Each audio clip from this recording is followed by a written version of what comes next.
BJP ಜನಾಕ್ರೋಶ ಯಾತ್ರೆ ಗದಗ್ ಬಳಿಕ ಕೊಪ್ಪಳಕ್ಕೆ ಇಂದು ಸಂಜೆ 4 ಗಂಟೆಗೆ ಆಗಮಿಸಲಿದೆ.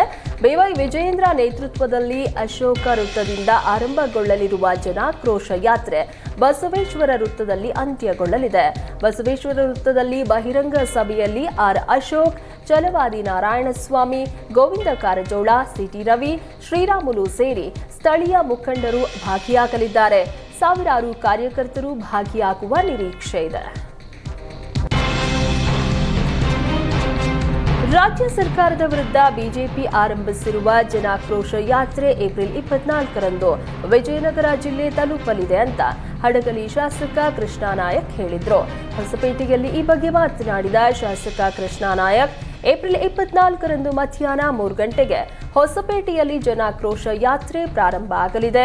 ಬಿಜೆಪಿ ರಾಜ್ಯಾಧ್ಯಕ್ಷ ಬಿವೈ ವಿಜಯೇಂದ್ರ, ಮಾಜಿ ಸಚಿವ ಶ್ರೀರಾಮುಲು ಸೇರಿದಂತೆ ಹಲವು ಶಾಸಕರು, ಸಂಸದರು ಭಾಗಿಯಾಗಲಿದ್ದಾರೆ. ಹೊಸಪೇಟೆಯ ಪ್ರಮುಖ ವೃತ್ತಗಳಲ್ಲಿ ಮೆರವಣಿಗೆ ಮತ್ತು ಬಹಿರಂಗ ಸಭೆ ನಡೆಯಲಿದೆ. ಕಾಂಗ್ರೆಸ್ ಸರ್ಕಾರದ ವಿರುದ್ಧ ಆಕ್ರೋಶ ಹೊರಹಾಕಲಿದ್ದೀವಿ ಅಂತ ಹೇಳಿದರು. ಬಾಗಲಕೋಟೆ ಜಿಲ್ಲೆಯ ಜಮಖಂಡಿ ನಗರದ ಹೊರವಲಯದಲ್ಲಿ ಸುರಿದ ಬಿರುಗಾಳಿ ಸಹಿತ ಮಳೆಗೆ ಕೆಲವೆಡೆ ಮನೆಯ ಗೋಡೆ ಕುಸಿದಿವೆ.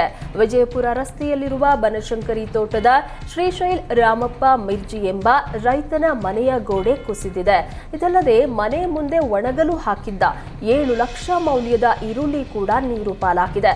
ಇನ್ನೋರ್ವ ರೈತ ಶೇಖರ್ ಮನೆಯ ಮೇಲ್ಚಾವಣಿ ಹಾರಿ ಹೋಗಿ ಹೊಲದಲ್ಲಿ ಬಿದ್ದಿದೆ. ಸರ್ಕಾರ ರೈತರಿಗೆ ಉಂಟಾದ ನಷ್ಟವನ್ನ ಭರಿಸಬೇಕೆಂದು ಹಾನಿಗೆ ಒಳಗಾದ ರೈತರು ಮನವಿ ಮಾಡಿದ್ದಾರೆ. ಬಿರುಗಾಳಿ ಸಮೇತ ಸುರಿದ ಧಾರಾಕಾರ ಮಳೆಗೆ ಸುಮಾರು 3 ಎಕರೆಯಲ್ಲಿ ಬೆಳೆದಿದ್ದ ಪಪ್ಪಾಯಿ ಬೆಳೆ ಸಂಪೂರ್ಣ ಹಾನಿಯಾಗಿದೆ. ಕೂಡ್ಲಿಗಿ ತಾಲೂಕಿನ ಕುಪ್ಪಿನಕೆರೆ ಗ್ರಾಮದಲ್ಲಿ ಘಟನೆ ನಡೆದಿದೆ. ಕಟಾವಿಗೆ ಬಂದಿದ್ದ ಲಕ್ಷಾಂತರ ರೂಪಾಯಿ ಮೌಲ್ಯದ ಪರಂಗಿ ಹಣ್ಣಿನ ಬೆಳೆ ಕಳೆದುಕೊಂಡು ರೈತ ಕಂಗಾಲಾಗಿದ್ದಾನೆ. ಕಣ್ಮುಂದೆ ಬೆಳೆದು ನಿಂತಿದ್ದ ಪಪ್ಪಾಯಿ ಬೆಳೆ ಹಾಳಾಗಿದ್ದನ್ನ ಕಂಡು ರೈತ ಕಣ್ಣೀರು ಸುರಿಸ್ತಾ ಇದ್ದಾನೆ. ಇದೀಗ 10 ಲಕ್ಷಕ್ಕೂ ಅಧಿಕ ಹಾನಿಯಾಗಿದೆ. ಸೂಕ್ತ ಪರಿಹಾರ ಕೊಡುವಂತೆ ರೈತರು ಸರ್ಕಾರಕ್ಕೆ ಒತ್ತಾಯ ಮಾಡಿದ್ದಾರೆ. ರಾಜ್ಯಾದ್ಯಂತ ಬೇಸಿಗೆ ಮಳೆ ಅಬ್ಬರಿಸ್ತಾ ಇದ್ದು, ಸತತ ಮಳೆ ಕಾರಣ ಟೊಮ್ಯಾಟೊ ದರ ಪಾತಾಳಕ್ಕೆ ಕುಸಿದಿದೆ. 1 ಕೆಜಿ ಟೊಮ್ಯಾಟೊ ಕೇವಲ 3 ರೂಪಾಯಿಗೆ ಮಾರಾಟ ಆಗ್ತಾ ಇದ್ದು, ಟೊಮ್ಯಾಟೊವನ್ನ ಕೇಳೋರೇ ಗತಿ ಇಲ್ಲದಂತಾಗಿದೆ.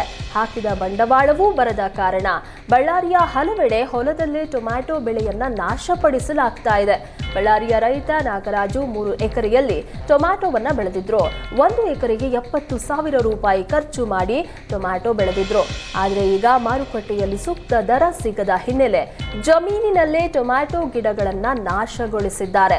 ಟೊಮ್ಯಾಟೊ ಮಾತ್ರವಲ್ಲದೆ ಸತತ ಮಳೆಗೆ ಈರುಳ್ಳಿ ಬೆಳೆ ಸಹ ನೆಲಕಚ್ಚಿದ್ದು, ಸೂಕ್ತ ಪರಿಹಾರ ನೀಡಬೇಕು ಅಂತ ಅನ್ನದಾತರು ಆಗ್ರಹಿಸಿದ್ದಾರೆ.